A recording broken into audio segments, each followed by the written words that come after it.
my name is Jordan Hutton, and this is my final presentation for food service management.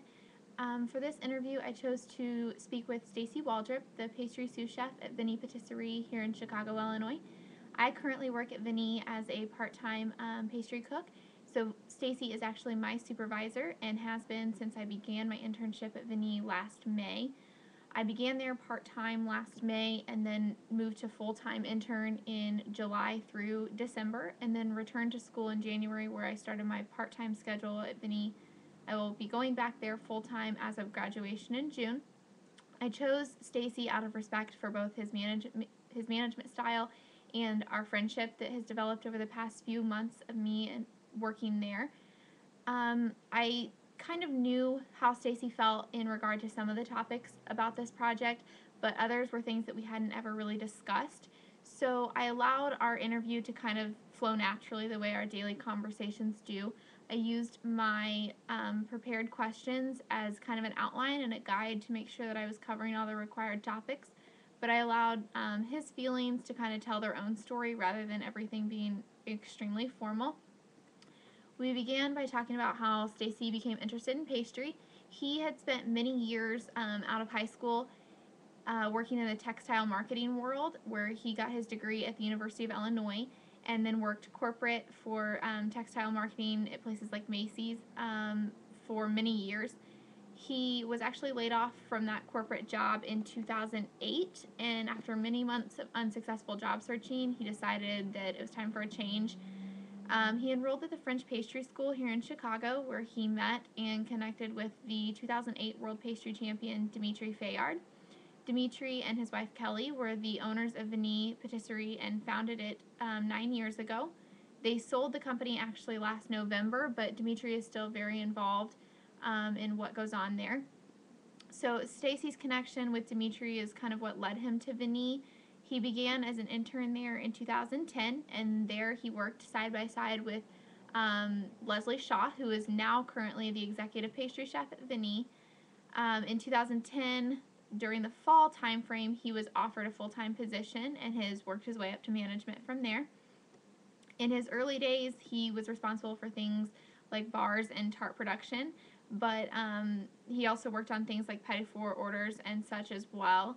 He now spends most of his days on entremet production and developing new products. Because he's worked a wide variety of the items that we offer on Vinnie's menu, his ability to train new staff and new interns has greatly exceeded those standards of those who may have not spent as much time on those topics as he has.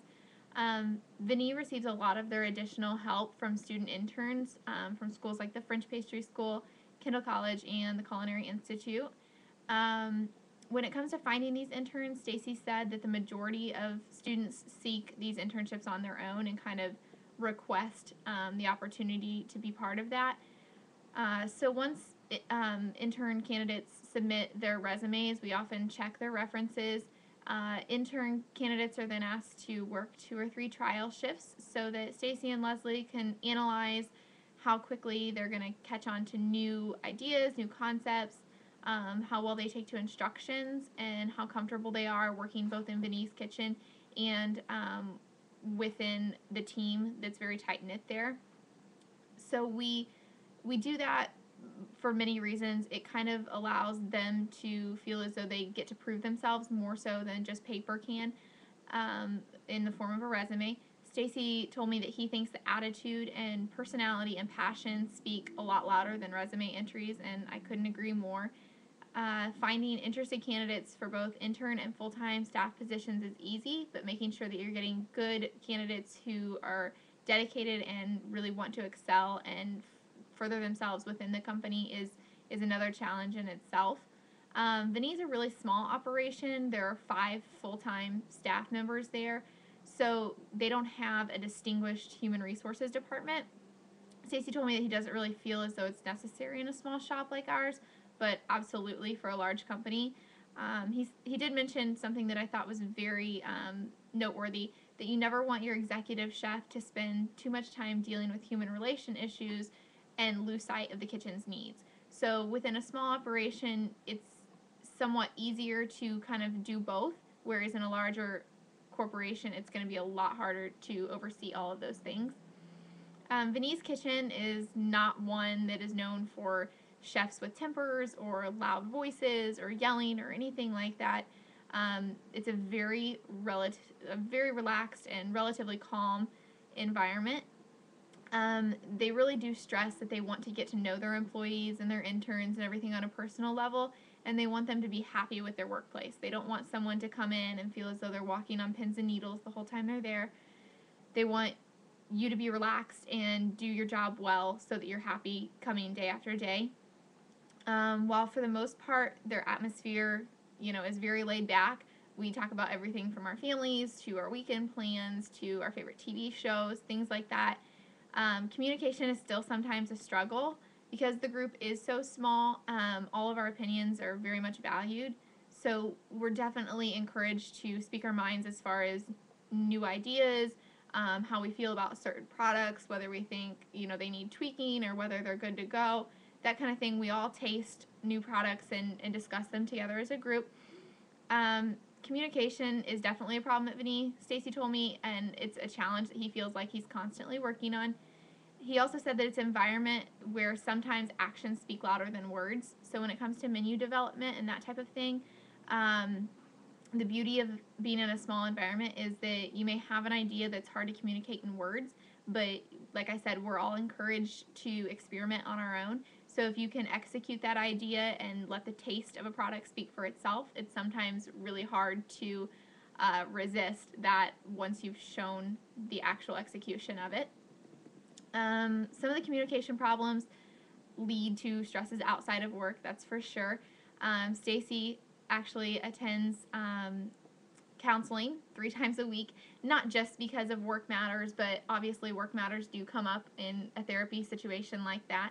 So in a joking manner, we often talk about how we lose sleep at night due to the thoughts of whether deadlines are going to be met or frustrations with, other coworkers and, their ideas. One of the biggest challenges we've faced in the last few months with new ownership is that our new owner is young and very excited and, has a lot of wild and random ideas. But the problem is that not all of these fit in with the authentic French identity that we're trying to maintain. So reining in some of those ideas into realistic, doable projects is sometimes a challenge for us.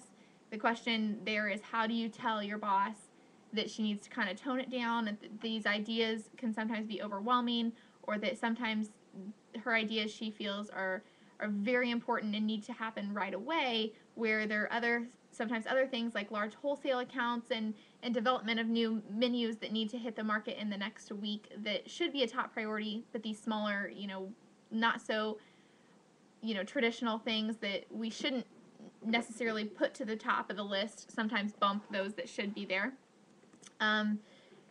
Sometimes just communicating that frustration and concern in a way that's not offensive is the struggle, because everyone is so tight-knit. You don't want to step on each other's toes, but there are things that do need to be said.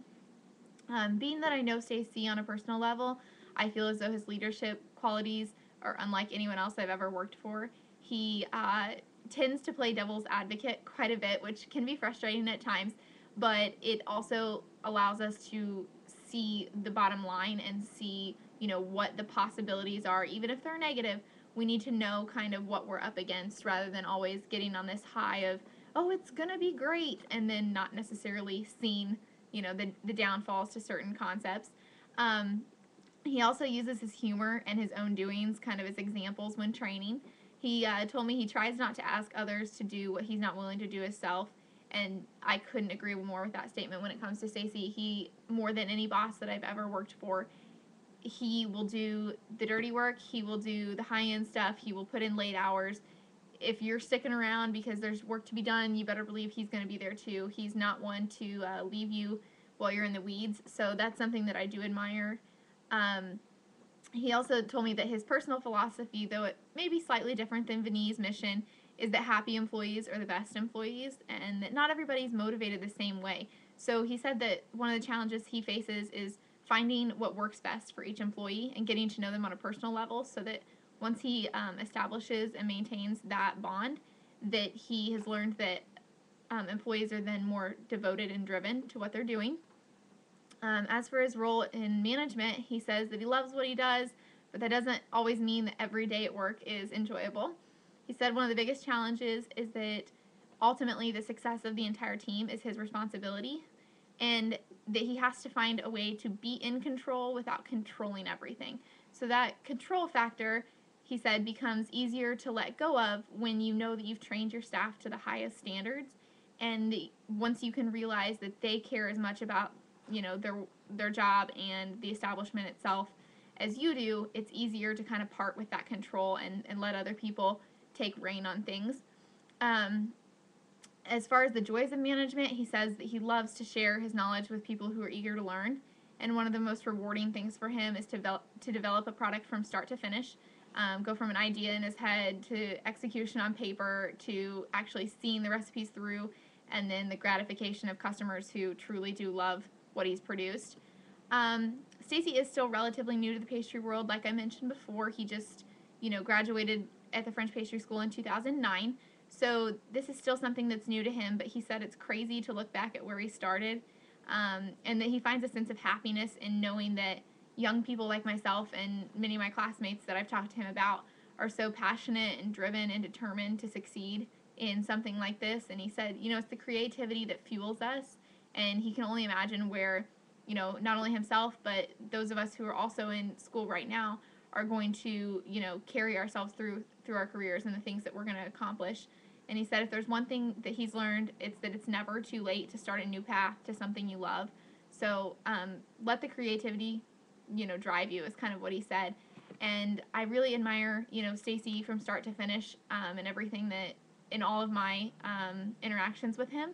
So this was a project that, like I said, I knew kind of where he stood on some of these topics, but some of these things really gave me a better insight to him as a person, and I feel like it's not only allowed me to see a better sense of his style as management, but it's also allowed me to know where to better communicate with him and how to better myself as an employee working for someone, knowing how they're going to respond to those types of things. So overall, I think this project was really successful for me. I feel as though I've learned a lot, and hopefully I can continue to grow and learn from some of the other classmates who interviewed other people with different styles. So that's my project.